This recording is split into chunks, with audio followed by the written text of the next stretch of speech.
vidéo, je t'explique la méthode très simple que j'utilise pour progresser et comment toi aussi tu vas pouvoir l'appliquer dès ta prochaine séance. I heard they checking for me, no one checking on me, so I had to go run up a check. I got the message on me, ain't no flexing on me, my attorney gon' call and collect. Blessings on blessings for me, my successes only made them envious, they got upset. I had to put all their egos in check. Tu me connais pas encore, je m'appelle Guillaume, j'ai un total à 520 kg en moins de 74 juniors et voilà ma méthode. J'ai utilisé des dizaines de méthodes, mais c'est vraiment celle que je vais te présenter dans cette vidéo qui a le mieux fonctionné pour moi. On va commencer par la fin, à savoir les mouvements de renfort et d'isolation. De mon point de vue, tu dois les garder en permanence dans toutes tes séances. Le seul moment où tu dois les supprimer, c'est vraiment quand tu approches d'une compétition, donc côté à peu près à un mois ou moins, là tu peux réduire drastiquement le volume, voire carrément les supprimer. De base, il faut que tu te demandes en fait c'est quoi l'intérêt de faire des mouvements de renfort et d'isolation. Et techniquement, ces mouvements-là, ils ont deux objectifs, à savoir te faire prendre du muscle et renforcer des aspects techniques sur tes mouvements de compétition. Donc évidemment, la majorité de l'année, tu veux vraiment les faire. Donc forcément, ils vont te permettre d'acquérir plus de masse musculaire, ce qui va te rendre plus fort, et d'améliorer certains aspects techniques sur tes mouvements de compétition, et donc aussi par ce biais-là te rendre plus fort. Par contre, à l'avance d'une compétition, tu veux les supprimer pour réduire au maximum la fatigue, et donc privilégier au maximum tes mouvements de compétition avec un maximum de ressources et d'énergie possible.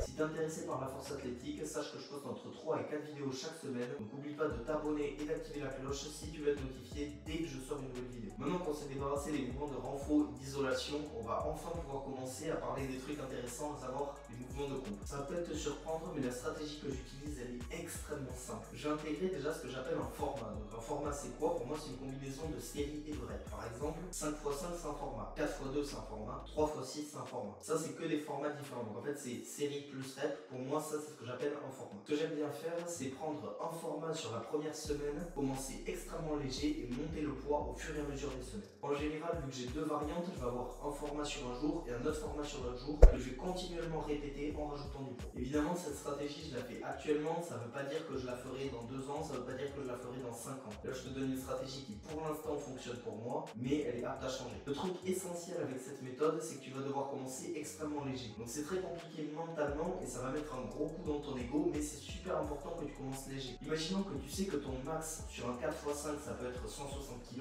faut pas que tu aies peur de commencer à 140 voire 135 kg. Faut vraiment que tu te laisses en fait du temps pour atteindre ce panier là. Moi personnellement je fais des jumps de 5 kg à 5 kg, donc tu vois si je commence à 140 kg, je sais qu'au bout d'un mois je serai arrivé à 160 kg. Donc par exemple ce que ça pourrait donner, tu vois sur un 4x5 au squat, ça pourrait donner un 4x5 semaine 1 à 140 kg, semaine 2 145, semaine 3 150, etc. jusqu'à 160. L'objectif de procéder de cette manière, c'est que tu vas pouvoir commencer extrêmement léger et donc focaliser à fond sur ta technique. Donc si c'est très léger, tu vas vraiment pouvoir avoir une technique la plus proche de parfaite possible. Et donc la semaine d'après, quand tu vas rajouter 5 kg, tu auras quand même cette technique qui sera ancrée davantage en toi. Évidemment, au bout d'un mois, je serai arrivé à mon max, mais tu te rendras compte qu'en fait, ton max, c'est absolument plus ton max. Pourquoi? Parce que sur ce cycle, justement, qui a mené jusqu'au max, en fait, tu as pris du muscle, tu as pris de la force et tu as renforcé ta technique. Donc ces trois aspects-là, en fait, ils vont largement t'aider et tu vas peut-être pouvoir pousser le format 1 à 3 semaines de plus en général. Tu l'auras compris, si ton PR au format augmente, en général, ton max va aussi augmenter. À partir du moment où tu fais entre 3 et 6 répétitions